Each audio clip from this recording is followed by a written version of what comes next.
You already know they need to move. The house is too big. The yard's too much. The stairs are becoming a problem. You can see it every time you visit. But every time you bring it up, the conversation goes sideways. Your parent shuts down, gets defensive, or changes the subject. And you walk away feeling frustrated and a little guilty for even bringing it up. If that sounds familiar, you're not alone. Adult children who know what needs to happen but cannot figure out how to get their parent there without turning it into a fight. My name is Bob Hertzog, your real estate dad. I'm a Phoenix area real estate agent with 27 years of experience, and I specialize in exactly this kind of transition.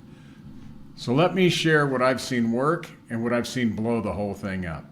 Before you can figure out how to have this conversation, it helps to understand why your parent is resisting in the first place, because it's almost never actually about the house.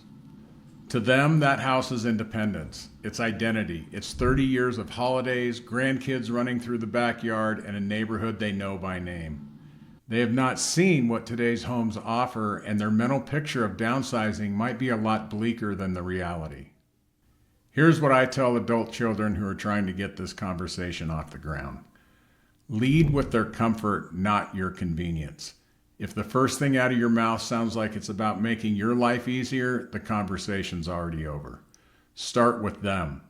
What do they want their next few years to look like? Ask questions instead of making statements. Have you thought about what it would look like to have a little less to maintain? Lands very differently than, Mom, this house is too much for you. Focus on what they're moving toward, not what they are leaving behind. A smaller home in a neighborhood they love, less maintenance, more money in their pocket, more time for the things they actually want to do. That's a compelling picture if you paint it right. And here's something that works better than almost anything else. Bring in a neutral third party. That might be me, a financial advisor, or their doctor. When the idea comes up from someone outside the family, it lands differently. It's not their kid telling them what to do, it's a professional giving them information. I want to spend a minute on this because I've seen well-intentioned adult children. Dad, you could fall on those stairs might be true, but it's not a great way to start. Do not bring up what the house is worth as your first point either. The financial angle matters and we will get there. But if it sounds like you're in a hurry to cash in on the house, you've lost them. Do not loop in every sibling at once without a plan. A group conversation with 4 adult children all pushing the same direction at the same time can feel like an ambush to a parent. If siblings are involved, decide in advance who's going to lead the conversation and what the goal of that specific conversation is. And do not try to get to a decision in one sitting. Plant a seed, let it sit, come back to it. The families that handle this best are the ones who give the parent time to arrive at the decision on their own terms. The wrong time is in the middle of a crisis, a fall, a health scare, a hospitalization. If you can, get ahead of the crisis. The right time is when there's a natural opening. Maybe they just mentioned the yard is getting to be too much.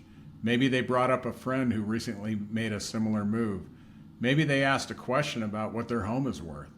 Those moments are the seed. Water them gently. If you're in the middle of this conversation with your parent and you're not sure how to move it forward, I'm happy to help. I can talk to you first before we ever talk to your parent.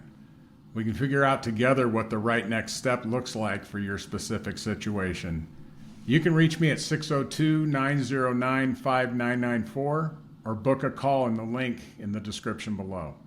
I'm Bob Hertzog, your real estate dad, and I'll see you around the neighborhood.